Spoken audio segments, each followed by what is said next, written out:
Hi, it's Mona. For this lovely scene, I am starting with stamping. I decided to stamp the trees directly to the background with crunchy leaf ink pad. I am starting it with a big acrylic block. It doesn't need to be perfect because it will be in the background and no one will notice the little mistakes. Once I am done, I am creating masks as well because I will need them later. I already stamped the other images with the same ink, but this time I have used my MISTI. The stamp names are the apple-solutely awesome, scootin by, let's go nuts, and you autumn known. After a quick heat set, I am starting the coloring process with alcohol markers. Because I don't want to have a super big contrast in the coloring, because the color palette what I have chosen for this card already has its beautiful contrast, so I am trying to make my coloring a bit lighter. Instead of adding something darker and darker or more saturated, I am just underpainting with a very light blue-violet color. Then I am continuing with sandy line brown with red undertone. The violet cools down my shade a bit and it helps me to create a fun texture. For this tree I have used only these two colors, a light blue violet and a light red brown.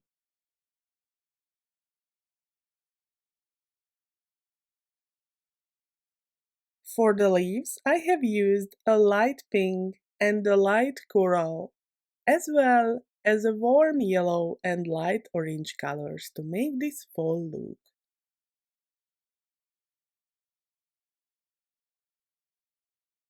And I am finishing it with highlights to make it cuter and more realistic. Now I will put a bit music during the coloring and highlighting process. Feel free to pick a piece of cardstock and try with similar colors from your stash.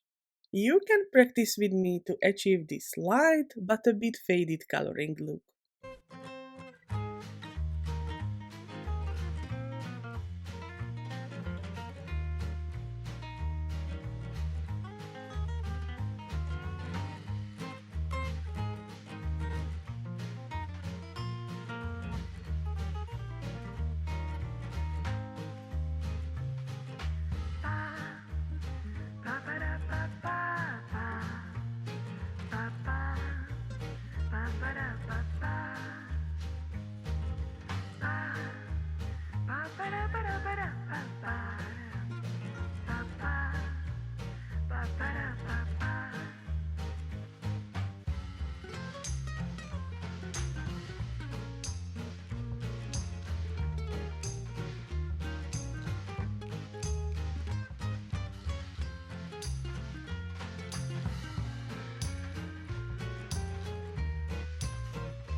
When the coloring was done, I made a quick die cutting and fussy cutting as well.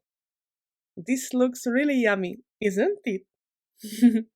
Now just a bit more die cutting with lovely border dies. I am going to use the Grassy Hillside border dies with sage leaf cardstock. Next, the stitched Hillside border dies with white cardstock. And last but not the least, the little Picket fence border dies with white woodgrain cardstock. When the die cutting was done, I continued with ink blending. First with the background, so I masked the trees with the previously created masks. Then I blended around the trees with shaded lilac distress oxide ink. During the blending, I noticed I need a bit gradient as well. But because I don't have a lighter violet ink than shaded lilac, I have used Yeti pigment ink and it has worked perfectly. I continued with the blending, but this time with antique linen and frayed burlap to make the road. I splattered on it with clear water to break the smooth finish. Last but not the least, I blended very gently the picket fence with the same shaded lilac distress oxide ink. And now comes my favorite part to put together the card.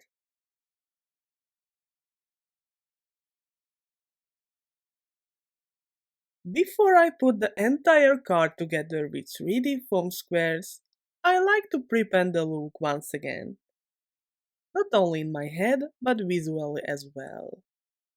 And once I am satisfied, I am adhering it together with real adhesive. I was almost done with the card, and I just noticed that something is missing from it. Yes, the sentiment. So I stamped the Fall is Here sentiment from the Jump for Joy stamp set to a piece of white cardstock with white embossing powder. Then I blended on it with shaded lilac distress oxide ink. I have rearranged the look of my card a bit, but the mistake was corrected, and honestly, nobody will know. Just you. Thank you so much for joining me. Bye!